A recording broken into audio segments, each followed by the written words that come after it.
I'll be reading from Luke 22, 17 to 20. After taking the cup, he gave thanks and said, "Take this and divide it among you. For I tell you, I will not drink again of the fruit of the vine until the kingdom of God comes." After he took bread, gave thanks and broke it, and gave it to them, saying, "This is my body given to you. Do this in remembrance of me."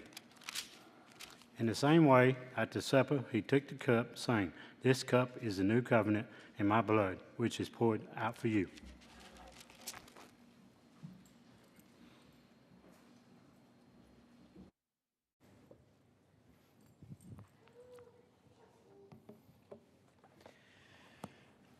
Thank you for the many birthday wishes that you've given. I really appreciate that, and appreciate so many people thinking of me at that time. Although, as you know, when you get to be to the point to where, and I don't know where it is, but birthdays just aren't the same as they used to be. I don't know whether it's when they stop putting all the candles out on the cake and they just use the numbers, 29, 50, whatever it is. Or if it's just when they put them all out there and you can't blow them out in one breath. That's definitely an indication that birthdays just aren't what they used to be. For some reason, I'm not getting the presentation to show up on the iPad, so you may need to help me out with the screens.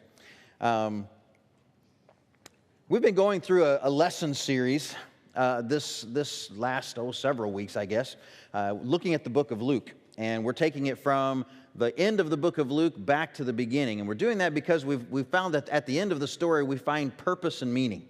And we've been thinking in terms, I think very, it's been helpful to me to think in terms. I hope you've been able to do it as you've been reading through the book of Luke on a regular basis, thinking in terms of why did Luke put this where he did? Why did he feel like it was important to move his point forward? And we've talked about the possibility that as Luke is writing this book, he may have been answering often many of his Gentile friends and his Gentile associates, answering the question, why Jesus? Why is it important that we follow Jesus when there are all these other gods and those claiming deity or commission from deity? Why would we pick Jesus out of all of them? Why should we use him and follow his teachings to the exclusion of all others? Last week we looked at the Garden of Gethsemane, and when we asked the question, why Jesus? In the story, about the story of the Garden of Gethsemane, we get, because he understands our darkness. He knows what it's like to go through those dark days, and he's there with us. He was fully God and he was fully man as well.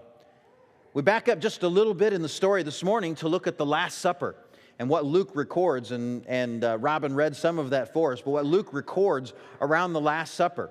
And as we look at that, we see that his answer may be, in terms of looking at the Last Supper, why Jesus?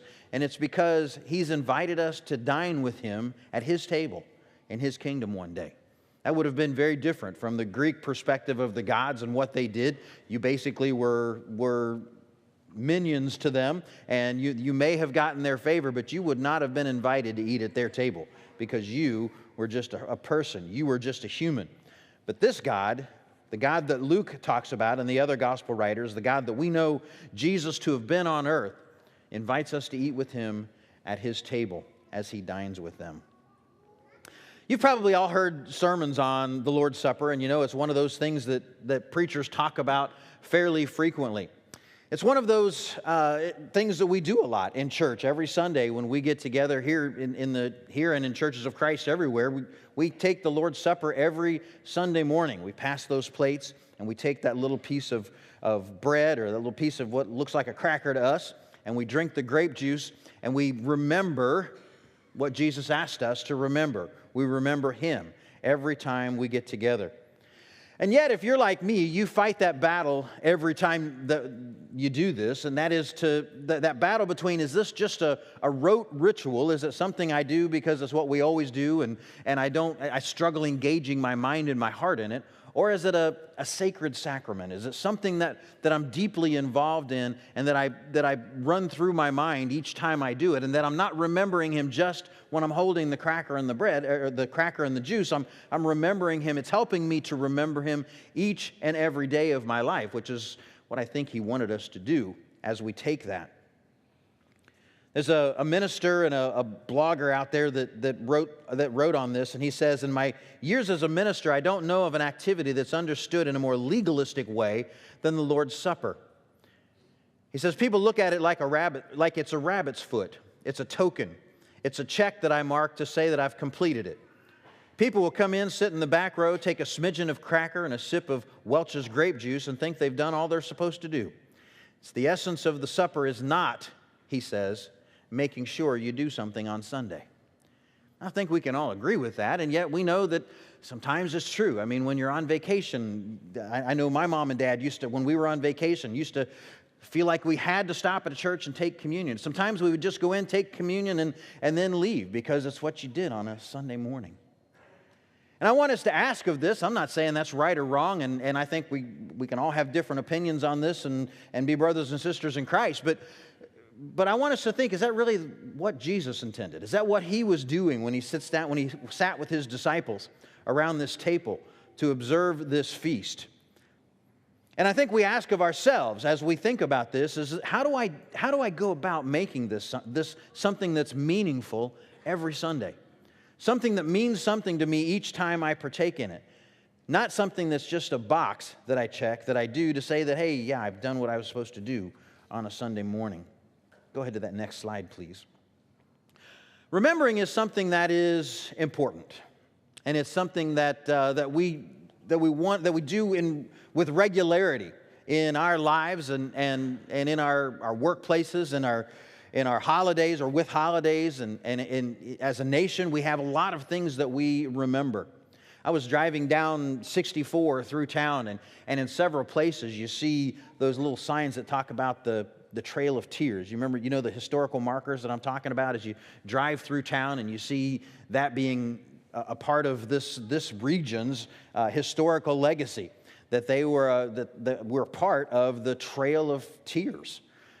And I looked it up this week just to kind of refresh myself on what that was and what took place. And between the years of 1830 and 1850, Andrew Jackson, when he was president in 1830, signed the Indian Removal Act. And that moved the tribes that were located in the eastern part of the United States, mostly southeastern, and removed them forcibly at gunpoint and told them they had to move west. And they were going to northeast Oklahoma, where the government at that point in time had decided to relocate them. Thousands of people had to pack up their belongings and move, in some cases, 1,000 miles or more to the west, on foot or animal if they were lucky enough to have it, and be relocated in Oklahoma. Along the way, if you've read the story, you know that several thousand of them died. They died from disease or exposure, or some of them even starvation. And it was a tough trip for them, not only because of the very emotional reason for which they were moving, but also because of the difficult conditions that they experienced along the way. I suppose for a lot of years and many, many years to come, historians and historical buffs will look at that and wonder whether that was the right thing for people to do, for a government to do at that point in time. Was it the right thing to do, the right decision in history to make? But I don't think we have to find ourselves on one side or the other of the argument to have great empathy with the people that had to make that move. I think we can feel for them regardless of what we feel in terms of whether it was right or wrong. We know that they had to go through something that for many of them was extremely tragic and extremely difficult. Why should we remember that? Why are those signs up there? I took the picture there on the bottom left at a state park in the area where they had a plaque that said something about the Trail of Tears and indicated that this might have been an area where several groups had moved through. Why is it important that we remember things like that? Why do we have to look back in history? And when I was in high school and even somewhat in college, I wasn't as much of a history buff as I am now, and I would wonder that. Why is this important? Why is it important that we remember this stuff? Why do I have to learn this and regurgitate it on a test? I didn't see the reason for it as much then, but now I know, I think, a little bit more about why it's important for us to remember things like that. Because in remembering events like that, those memories change us a little. They affect us. In them, we can see human suffering. And we can see what caused human suffering. Maybe it compels us to be a little more understanding of people who are in a minority. Maybe it helps us to understand the plight of those who are less fortunate, or of those whose circumstances, difficult circumstances, are beyond their control. It helps us to see them in a different light, and it helps us to feel differently. It may help us or compel us to be of help to them. And that's all because we remember. We remember what it was like for those people all those years ago. And we want to help where we can with people who may experience things like that in the future. There were a number of memorial feasts that the Israelites went through. A number of things that God told them that they needed to do so that they would remember. And one of them was the Feast of Passover. Next slide, please. Every year, the Israelites would go through on the 14th of Nisan, which was a month in the Hebrew calendar. They would observe the Passover.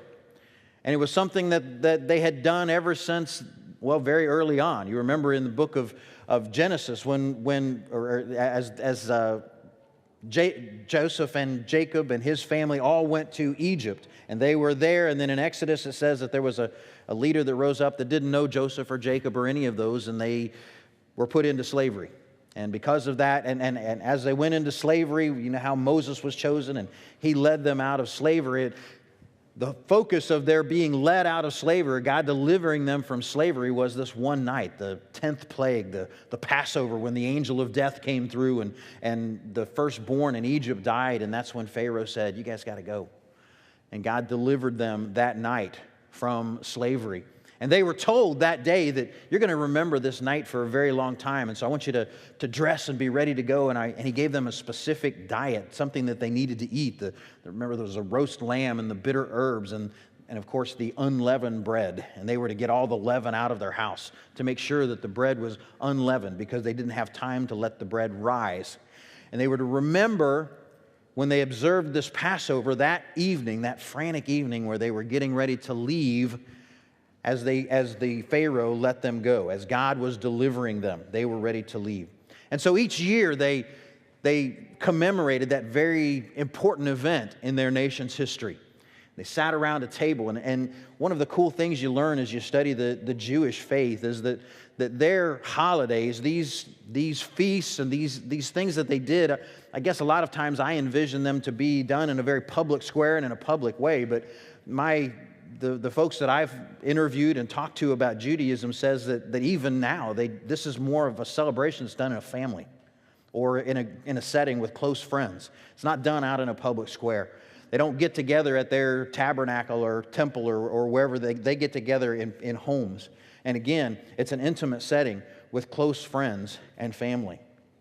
And that's the kind of setting we find as Jesus finds this upper room, or tells his disciples how to find this upper room, and they go and they sit around this, and it would have been a low table. They would have been down close to the floor, reclining on the floor as they were around this table. And it was a very intimate time. It was a time when they would have shared laughter and they would have shared tears. We know several of the things that went on there, as John tells us about Jesus washing their feet, for instance, and their reaction to the Lord washing their feet. He makes another play on words here in the book of Luke, if you read it a little further beyond what we've read already, about the one who is the greatest will be the servant. Who's the greater person, the one who sits around the table or the one who serves? And he says, certainly it's the one who sits at the table, but that's not who I am. I'm the one that serves. And you see that in how I live my life, and that's who you need to be. The greatest among my followers will be the one who serves. And so as they're sitting around and they're eating this meal, Jesus does something that's interesting. In fact, it's interesting enough that all of the gospel writers record what he said. As they think about it, as they remember those events and what took place, this is something that stands out as this was important. Because he took the bread and he broke it like you would have back in those days, tearing off a piece of it, and he handed it around. And he says, I want you to remember me when you do this. This is my body. Take it and eat it. It's going to be given for you. And he takes the wine and pours it into a cup, and he passes it around and says, this This is my blood. I want you to remember this. This is my blood. And as you take it, I want you to do it in remembering me. And I want you to look at the setting that he's doing that. Again, it's close friends and family. At one point in the book of Luke, we see Jesus down in verse 14. He says, when the hour came, Jesus and his apostles reclined at the table. And he said to them, I have eagerly desired to eat this Passover with you before I suffer. For I tell you, I will not eat it again until it finds fulfillment in the kingdom of God. That concept, Jesus says, I have eagerly desired to eat this with you. Well, I mean, we knew from the study last week we did, as he's in the Garden of Gethsemane, and as he heads that way, he knows what's coming. He knows what's about to take place. As he was coming into Jerusalem, there's no doubt that he knew what was about to take place, and he wanted to spend this last time just with them.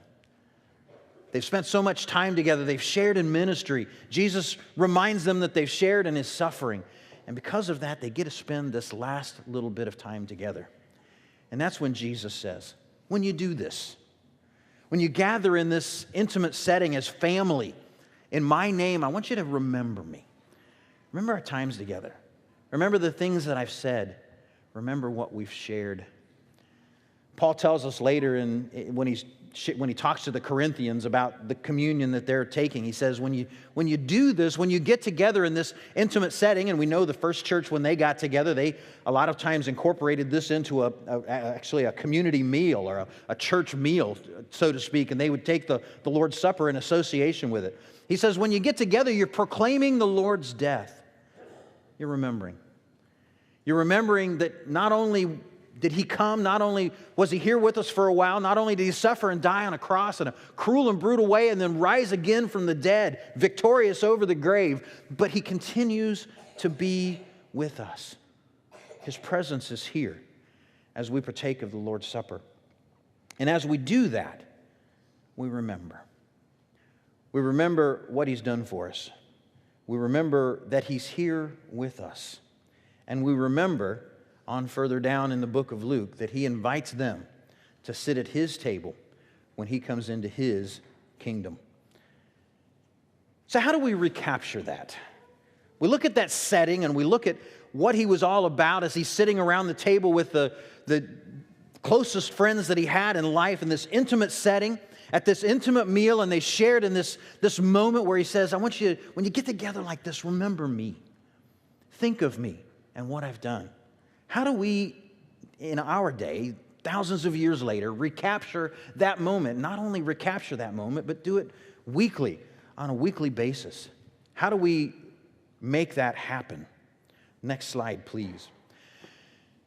Because we know that as the first church commemorated what he did, and we know that as they thought of him and remembered him, that it was a time of celebration, and it's carried forward throughout church history.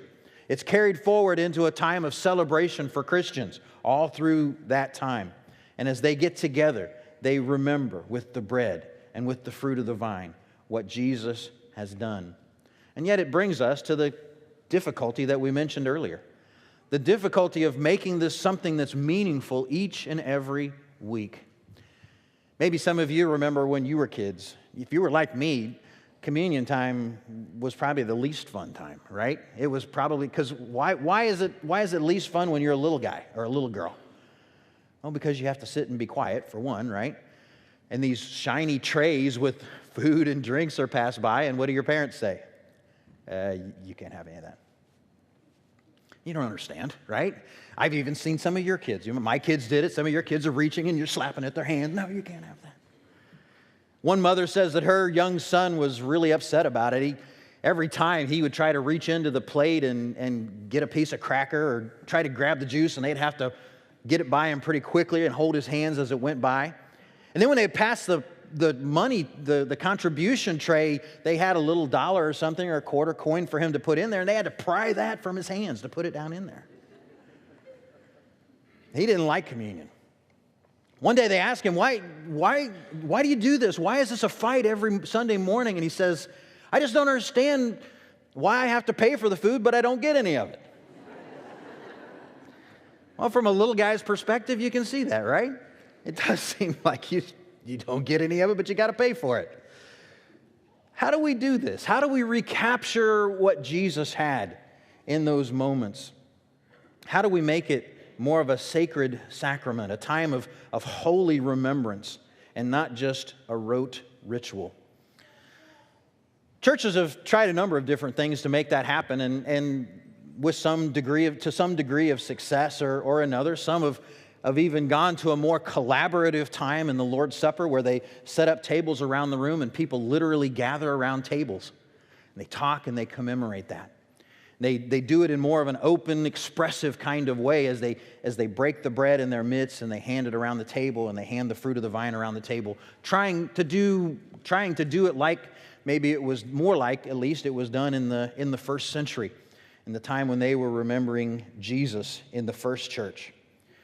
Others prefer a more private and contemplative kind of Lord's Supper, the kind where you take in a more of a private way, you're taking the emblems, and in your mind you're remembering, in your mind and in your heart, you're remembering what Jesus has done for you and what He means for you.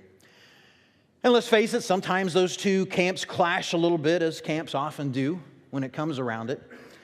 How do we do this? And sometimes we don't always agree as to what's best or what works for us. And I guess that's human nature. It's a part of things. I don't think that's what Jesus meant, though. I don't think that's what He meant when He said, remember me when you do this. I mean, when it comes down to how should we do it, I don't know that it's either or. I think it's probably both and, right? I mean, I don't think there's necessarily a right way that you have to do this. Jesus just handed out the bread and the wine and says, remember me. I want you to remember me when you do this. Notice that the emphasis there is on what we do, not the how we do it. It's the remembering. It's the bringing into our mind the image of who Jesus was, of what He taught, of how He lived His life, of the example that He set, of the death that He died for us, of the blood that was shed on our behalf, of His resurrection, and of His promise that one day you'll do this around the table with me. What a cool thing for us to remember each and every Sunday. And that's the point. The point is remember. Whether we do it in quiet self-examination or in conversational collaboration, we need to make sure that it's not just a box that we check. It's not just something we come to church and do it because it's what we have to do. It's remembering what Jesus has done for us. It's remembering His life. And it's remembering that the King of Kings and Lord of Lords has invited us to sit with Him at His table, to pass those emblems around and to say, yes, Lord, I remember. There's a group of guys I know that used to every year go on a golf trip. They'd travel to some other state. I think it was, they did the Trent Jones golf tour in Alabama. And they did that every year. They looked forward to that time when they'd leave their jobs and their homes behind and take nothing but their golf clubs, and sometimes they'd play, 36 or even more holes of golf a day, and just had a blast being together. Well, as often happens in these golf groups, one of the members of their group came down with one of these progressive illnesses and died in the year between one golf outing and the next. And as they contemplated whether they wanted to go or whether they even should go on this golf outing, they decided that they would, but that they would take one of his clubs. One of the clubs, and his name was Todd. They were going to take one of his clubs. And when they got on the first tee of the first hole that they would play, whoever was going first would use Todd's driver. And they'd hit the first ball with his driver. And they would remember. I'm sure there was a moment of silence. They never said anything about it, but I'm guessing as they remembered their friend who had been with them, spending time with them. I'm sure during the next several holes, maybe the next several days, they would converse, and every once in a while one of them would say, oh, you remember when Todd did this? Yeah. That was cool. He was a great guy. Yeah, I'm not sure that's not what Jesus was going for. I'm thinking as he's thinking about this group of friends who are together remembering Him, that's what He's asking us to do. That He's asking us not to be so concerned with whether we're standing or sitting, or whether there's people singing or not people singing, or whether we're gathered at a table or sitting quietly alone, but to be concerned with what's going on in our hearts and in our minds as we think about Jesus and as we think about what He's done for us and all that He's done for us. He wants that to mean something to us. I tell you, if you're like me, it's so easy to get lost in the roteness of it. To get lost in this is just something that I do, and what am I going to do next, and what comes later, and what happens tomorrow, and that kind of thing. Don't tell me you haven't struggled with it too. I'd struggle believing that. It's human nature. It's who we are. But it's so important that because Jesus asked us to do it, and because of what Jesus means to us, that we take this time out each Sunday morning. That we take this time to take the bread, remembering His body, to take the cup, remembering the blood that was shed for us, and remember. Remember what He did. Remember what He taught. And remember that He called us. He's called us to share this meal one day with Him at His table in His kingdom. That's the important part. Why Jesus? I think Luke would say here, because we have a Lord, a God, and a King who invites us to His table, who wants us one day to sit with Him, to join Him in this feast, and to remember what He's done. And because of that, because we remember, like we talked about earlier, it changes us a little. We're hoping that in remembering what He did, that it helps us to want to do the same thing. That it helps us to see others the way He saw them.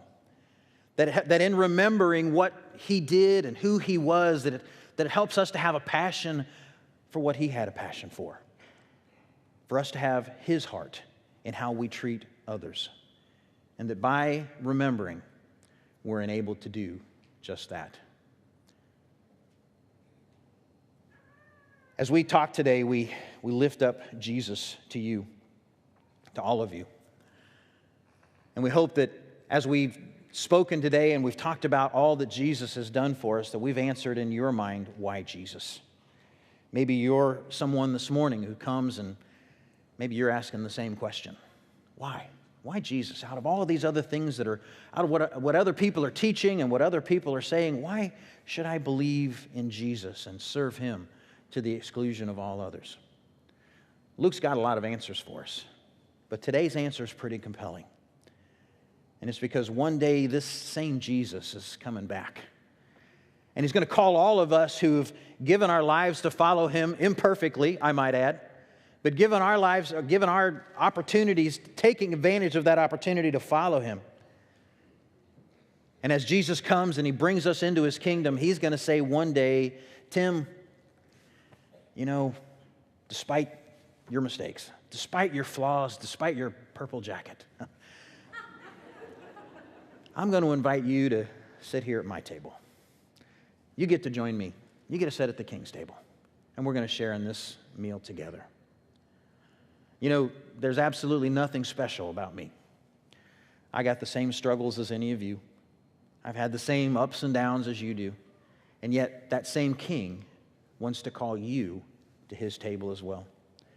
Won't you come? Won't you come and join Him at His table? It's a simple thing to do.